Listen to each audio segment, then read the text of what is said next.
পূজা পার্বণ সব শেষ, তো তোমাদের আজকে আমি নিয়ে যাব আলিপুর চিড়িয়াখানায়। কারণ বাঙালি মানেই তো শীতকাল পড়ে যাচ্ছে, জাস্ট শীতকাল পড়ার মুখে, তো অবশ্যই শীত একটু পড়ে গেছে। তো ডিসেম্বর মাস এলেই বাঙালি চায় যে একটু ঘুরতে যাব। তার মধ্যে কলকাতার চিড়িয়াখানাটা ছোটদের জন্য অবশ্যই খুব একটা রোমাঞ্চকর জায়গা, কারণ তারা অনেক সবাই দেখতে চায়। তো সেই হিসেবেই তোমাদের আজকে নিয়ে যাব চিড়িয়াখানা। এবং এবছর 150 বছরে চিড়িয়াখানা পদার্পণ করেছে, তো তার অনুযায়ী কি কি নতুন চমক রয়েছে তো সেটাই তোমাদের সাথে শেয়ার করব। এবং পুরো গাইডেন্স বা রুট ম্যাপ থাকবে, যার মাধ্যমে তোমরা খুব ভালোভাবে দেখতে পারবে। এবং যদি ভিডিওটা ভালো লাগে তাহলে একটা লাইক, শেয়ার, কমেন্ট করার অনুরোধ রইল এবং ভিডিওটা পুরো দেখার অনুরোধ রইল। হাওড়া থেকে আলিপুর জু পর্যন্ত তোমরা খুব সহজে মাত্র 12 টাকার মাধ্যমে এই বাসটা করে যেতে পারবে। হাওড়া আমতলা যে বাস সার্ভিস আছে, তো এই বাসটা একদম তোমার আলিপুর জুয়ের সামনে নামায়। এই বাসটা যেই সাইডটা নামাবে ঠিক তার অপোজিটটাই আলিপুর জু পড়ছে। হাওড়া স্টেশন থেকে ঠিক বেরিয়ে এসে একদম নিচে দিয়ে যে সিঁড়ি থেকে নেবে এবং তার উপর যে বাস যে টার্মিনাল আছে হাওড়া স্টেশনে, তো এই তার পাশ থেকে এই বাসটা পেয়ে যাবে। আলিপুর জু অর্থাৎ আলিপুর চিড়িয়াখানায় এই বছর একটু এক্সাইটিং ব্যাপার আছে, কারণ এই বছর এনাদের 150 বছর পূরণ হচ্ছে। তো 1875-এ এটা এস্টাবলিশ হয়েছিল, এটাকে ইএসটিডি বলে। তো এইটা হচ্ছে ঠিক তার ফ্রন্টের লুক, মানে তোমরা ঢুকে জাস্ট এখান থেকে শুরু করবে। তো এখানে এইরকম হাতি দুটো তৈরি করে রাখা হয়েছে। এবছর তো আমারও ফার্স্ট টাইম, কারণ আমি যখন এসেছিলাম অনেক ছোটোবেলায় এসেছিলাম। তো এবছর তোমাদের সাথেই আমারও এবছরের ফার্স্ট টাইম, মানে বড় হয়ে তো ফার্স্ট টাইম এবারে এলাম। ঠিক চিড়িয়াখানার মধ্যে ঢুকেই তো তোমরা বাঁদিকে প্রথমে দেখে নিতে পারো এক্সোটিক অ্যান্ড ডিয়ার সেকশন। ঠিক চিড়িয়াখানার ভিতরে ঢুকেই যেখান দিয়ে দেখালাম তোমাদের, তো সেখান থেকে একটু এগিয়ে এসে বাঁদিকে প্রথমে তোমরা দেখতে পাবে জেব্রা ছিল, মানে জন্ম নিয়েছিল প্রথম আফ্রিকাতে। তো এর লেন্থ মোটামুটি 2 থেকে 2.5 মিটার বা 3 মিটার হয় এবং ওয়েট 220 থেকে 320-30 কেজি এরকম এর মধ্যে থাকে। তো আর এরা 20 ইয়ার্স মানে 20 বছর পর্যন্ত ওয়াইল্ডে বাঁচতে পারে। রিং টেল লেমুর বা লেমুর কাঠটা, তো এরা সম্ভবত দক্ষিণ ও দক্ষিণ পশ্চিম মাদাগাস্কারের স্থানীয় প্রজাতি। তো এদের গড় বয়স ধরতে পারো 16 থেকে 19 বছর।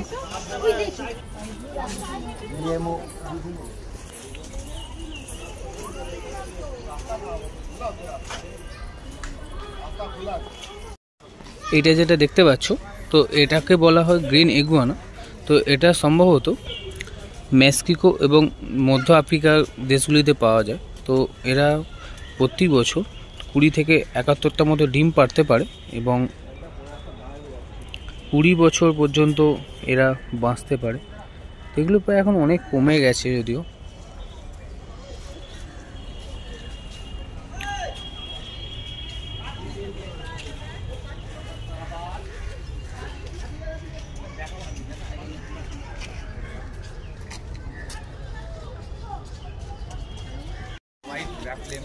ব্ল্যাক অ্যান্ড হোয়াইট রাফার্ড লেমু, তো এরা সাধারণত মাদাগাস্কারের দিকে পাওয়া যায়, মাদাগাস্কার দ্বীপপুঞ্জের দিকে পাওয়া যায় এবং এরা 36 বছর পর্যন্ত বেঁচে থাকতে পারে।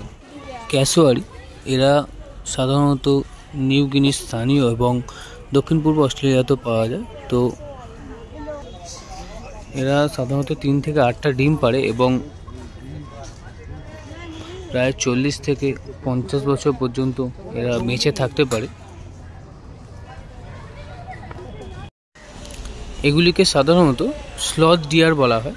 তো এদের ভারত এবং শ্রীলঙ্কায় এই 2 দেশের মধ্যে পাওয়া যায়। এরা প্রায় 40 বছর পর্যন্ত বাঁচতে পারে এবং 1972-এ ভারতীয় যে আইন তৈরি হয়েছিল সেই আইন অনুযায়ী এরা এখন প্রায় বিলুপ্ত হওয়ার প্রাণী।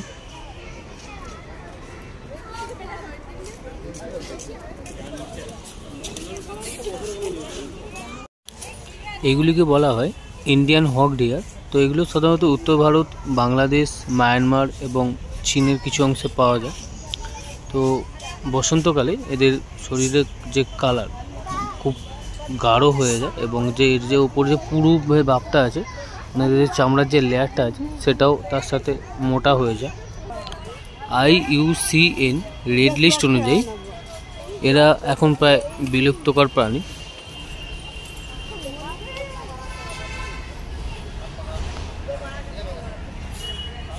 এই যে হরিণটা দেখছো, তো এর নাম চৌসিঙা। চৌসিঙা বলার একটাই কারণ, সাধারণত হরিণের আমরা আমাদের ইন্ডিয়ার যে হরিণগুলো হয় তো তাতে আমরা দুটো করে সিং দেখি, কিন্তু এটা যদি সিংটা দেখো দেখো সামনে ঠিক দুটো এবং তার পিছনে আবার বড় দুটো সিং। তো ভারতে এবং নেপালে এই হরিণটি পাওয়া যায়।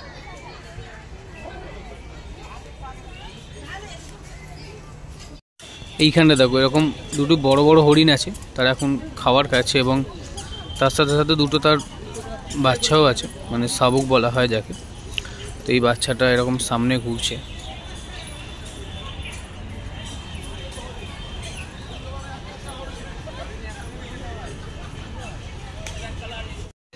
এই জায়গাটা হরিণটার সিংটা দেখো কি বড় সিং এটার। পিছনের সাইডটা তো ওই কোনটা একটা হরিণ বসে আছে। এখানে অনেক ধরনের অনেক প্রজাতির হরিণ আমি দেখতে পেলাম। এই জায়গাটা মানে আগে যে হরিণ দেখলে ঠিক তার একটুখানি আগে এসে ডান সাইডটা তো এরকম অনেক ধরনের হাঁস দেখতে পাবে এবং জলে চলছে রাজহাঁস, সেটাও দেখতে পাবে। ঘড়িয়াল এটার নাম। তো এটা ক্রোকোডাইল অর্থাৎ কুমির। তো এগুলো ভারতবর্ষের অভ্যন্তরীণ জলাশয়ে পাওয়া যায়। তো এখন শীতকাল, তো এইভাবে জলের উপর উঠে, জল থেকে উঠে তো এখন এরা রোদ পোহাচ্ছে।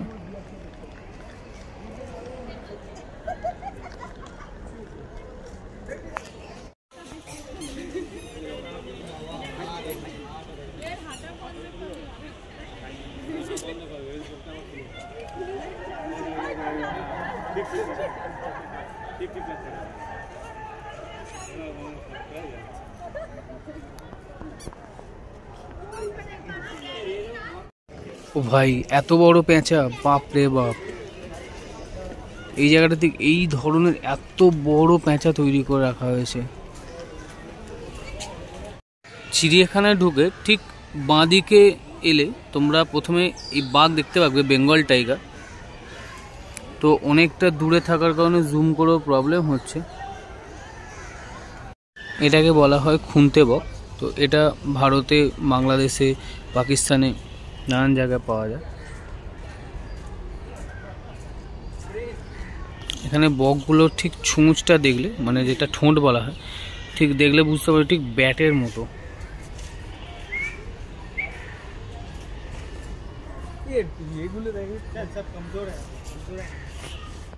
Welcome to Giraffy world. তো এই সাইডটা এলে তোমরা জিরাফ, এলিফ্যান্ট এবং রয়্যাল বেঙ্গল টাইগার বা এগুলো দেখতে পাবে। তো আগে দেখালাম বেঙ্গল বাঘ, তো এই সাইডটা আমি এখন যাই।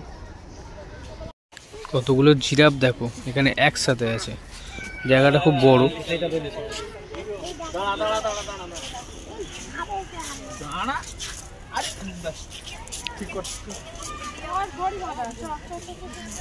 হাইটটা দেখো জাস্ট, বাপ রে বাপ।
সাদা ময়ূরের জোড়াটা জাস্ট মারাত্মক লাগছে।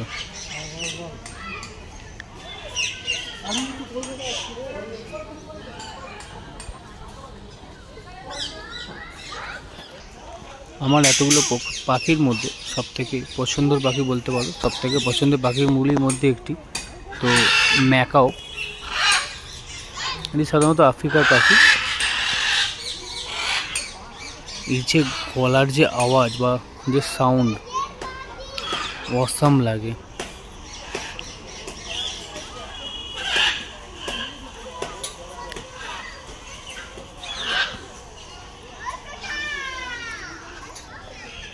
এটি হলো উডেড ভালচার।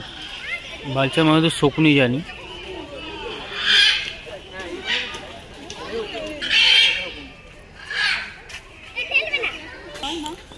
এটাকে বলা হয় গ্রেট ইন্ডিয়ান হর্নবিল। মাথাটা জাস্ট মারাত্মক বড়। আর এটা হলো ময়ূরের সেকশন। তো এখানে হোয়াইট ময়ূর আছে, বা আমাদের যে নর্মাল যে ময়ূরের কালার সেই ময়ূরও এখানে আছে।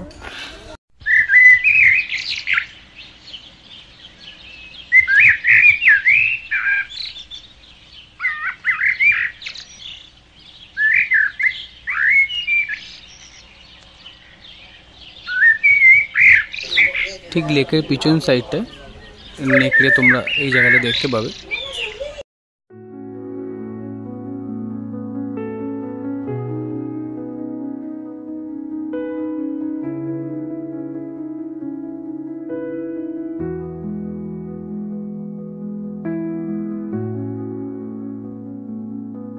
ঠিক হায়না দেখার পরই তোমরা দেখতে পাবে বাঘ। বাঘ মানে বেঙ্গল টাইগার এটাকে বলা হয়।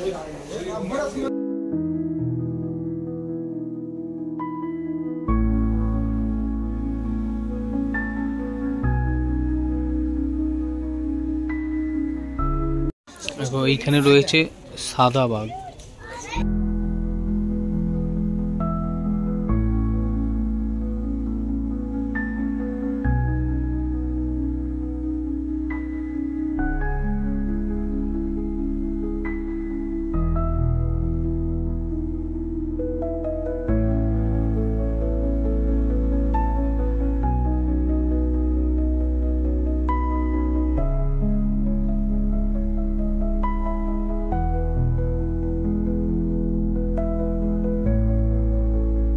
এটি হলো ব্ল্যাক সোয়ান অর্থাৎ রাজহাঁস, কিন্তু এটা কালো রাজহাঁস বলা হয়।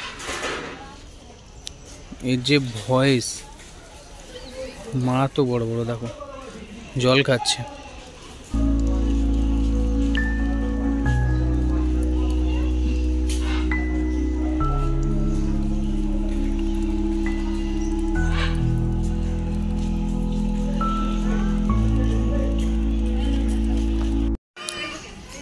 এই পাখিটাকে দেখো, তো এর নাম একটু হাস্যকর, মদন টাক। এটা ভারতে, শ্রীলঙ্কায়, মায়ানমার, বাংলাদেশে নানান জায়গায় পাওয়া যায়। নামটা কিন্তু অসাধারণ, মদন টাক।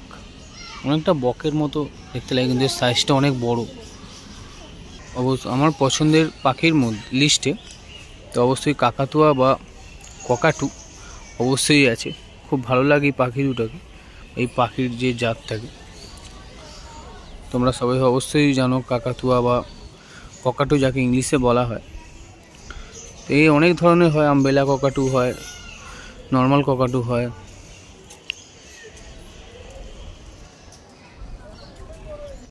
ঠিক কুমিরগুলো দেখার পর তো তোমরা এই সরীসৃপ ভ্রমণটা অবশ্যই আসবে, কারণ এখানে নানান ধরনের নানান জাতির সাপ রয়েছে।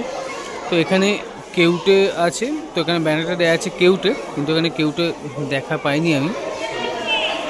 এখানে আছে চন্দ্রবোরা, তো তোমাদের দেখাবো চন্দ্রবোরা ঠিক এই জায়গাটা রয়েছে। আর দেখো ঠিক এই জায়গাটা রয়েছে বার্মেসি পাইথন।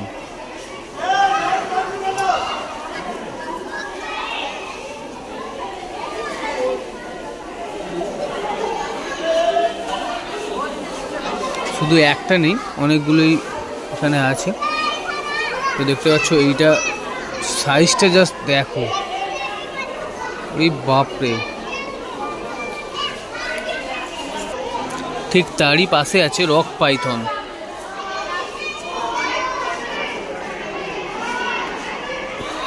সাধারণত এই রক পাইথন বেশিরভাগ পার্বত্য এলাকাতেই পাওয়া যায়।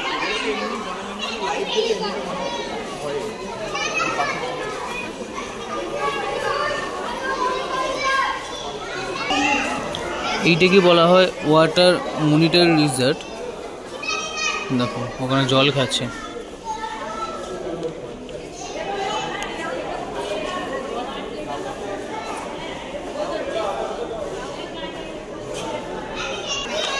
আর এটা হলো সেই বিখ্যাত সাপ অ্যানাকোন্ডা। তো এটাকে ইয়েলো অ্যানাকোন্ডা বলা হয়। এখানে অনেকগুলোই রয়েছে।